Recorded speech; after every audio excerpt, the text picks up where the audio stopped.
Bugun sizlar bilan gormonlarni qaysi vaqtda va qanday holatda to'g'ri topshirilganda sizda aniq natijalar chiqishi, ya'ni siz topshirganingizda faqat laboratoriyani ayblamasdan, siz o'zingizdagi xatolaringizni mana shu videoni oxirigacha ko'rsangiz, siz keyinchalik ham gormonlarga to'g'ri topshirishni o'rganasiz.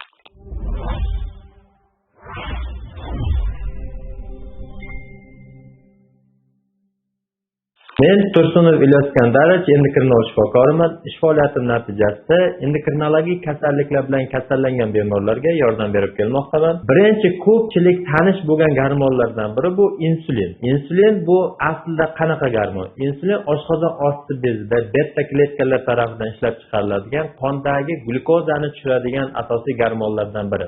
Va bu insulinga topshirilganda ko'pchilik xato qiladigan holat bu o'sha kechasi to'yib ovqatlanish va o'sha analiz topshirilayotgan vaqtida oxirgi yegan ovqati 8 soatdan kam bo'ladi. Ya'ni bemorlarning ko'pchiligi deylik ertalab soat 7 da 8 da analiz topshiradi va ular kechasi soat 12 1 da nimadir yeb oladi. Yengil tamaddi qilib oladi yoki nimadir olma yeyishi mumkin, nimadir meva yeyishi mumkin va o'ylaydiki asosiy ovqat yemadim deb o'ylaydi. Lekin organizmga kirgan har bir narsaga oshqozon osti bezi bu javob reaksiyasini beradi va o'sha topshirilgan o'sha vaqti 8 soatdan kam bo'lishi bu to'q qoringa bo'lib qoladi. Buni natijasida qondagi insulin darajasi yolg'on baland chiqadi, lojniy baland chiqadi.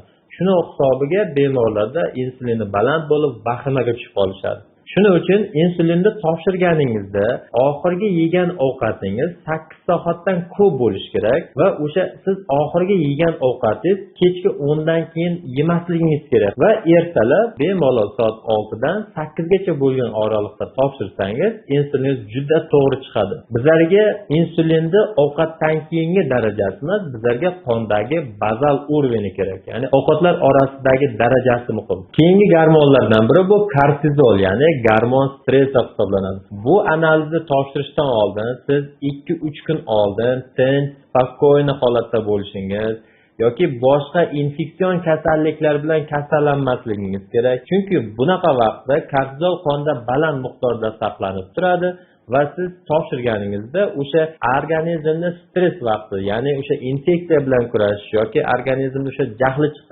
chiqqan kortizol hisobiga sizda baland ko'rsatadi. Bu esa sizni tashvishga qo'yadi va kortizolni topshirishingizda xuddi shu qoida oxirgi yegan ovqatingiz 8 soatdan ko'p bo'lishi kerak va ertalab topshirganingizda siz shundoq turib tishlaringizni yuvmasdan och qoringa asabiylashmasdan o'zingizni spokойно holatda kelib topshirishingiz bu to'g'ri topshirishingiz hisoblanadi va kunda aynan o'sha soat 8 da topshirishingiz kortizolni juda ham to'g'ri ko'rsatadigan vaqt hisoblanadi. Keyingi gormon bu qalqonsimon bez funksiyasini ko'rsatadigan asosiy gormonlardan biri bu tireotirobniy gormon, TTG deb ko'pchilik eshitgan. Bu gormonni ertalab tishlarni yuvmasdan och qoringa topshiriladi. Bu ertalab vaqtida, ya'ni tireotirob gormonini o'sha kundalik ritmik faolligi yuqori bo'ladi, ya'ni o'sha gipofizdan ishlab chiqarilishi. Aynan mana shu gormonga topshirishdan oldin ertalab agar siz ya'ni gormon preparatlarini qabul qilayotgan bo'lsangiz, o'sha levotiraksin, natriy, deylik, L-tiraksin, Eutirox bo'ladimi, biteron bo'ladimi? Bu dorilarni ichayotgan bo'lsangiz, ertalab ichmasdan topshirishingiz kerak va xuddi shunaqa kechki ovqatingiz 8 soatdan ko'p bo'lishi va stressdan yiroq bo'lgan holatda topshirishingiz kerak. Va ertalabki topshirilish vaqti soat 6 dan ertalabki soat 8 gacha bo'lgan oralikda topshirsangiz, o'sha vaqtda eng to'g'ri holat hisoblanadi. Keyingi gormon bu prolaktin. Prolaktinni topshirishdan oldin siz jinsiy aloqa qilmagan bo'lishingiz, stressga berilmasligingiz, uyqu rejimingiz yaxshi bo'lishi kerak. Ya'ni topshirishdan oldin kamida o'sha 8 soat uxlagan bo'lishingiz, to'yib uxlagan bo'lishingiz va kuchli ovqatlanmagan bo'lishingiz kerak va infeksiya bilan kasallanmagan bo'lishingiz kerak.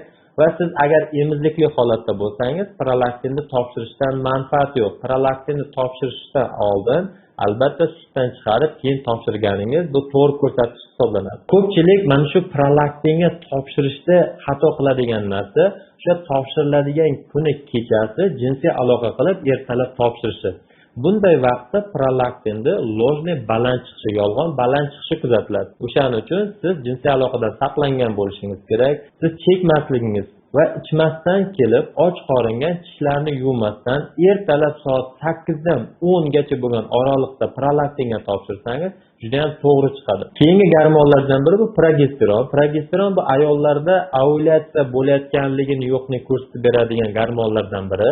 Bu hayz siklini 21-22 kunlarda topshiriladigan, chunki aynan o'sha vaqtda qondagi pik darajasiga chiqadi bu gormon. Va bu gormonni topshirishda xuddi shunaqa qoidaga, ya'ni ertalab och qoringa tishlarni yuvmasdan ertalab soat 6 dan 8 gacha bo'lgan oraliqda topshirsangiz juda to'g'ri chiqadi.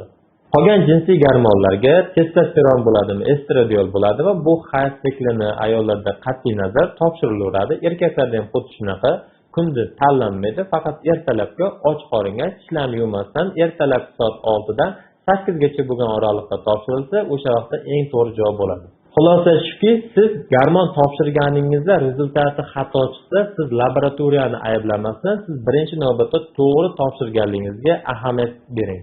Agar sizga videomiz yoqqan bo'lsa, like bosing va sahifamizga obuna bo'lishingiz esdan chiqmasin. Bu videoni gormonga topshirmoqchi bo'lib yurgan tanishingizga yuborib qo'ying.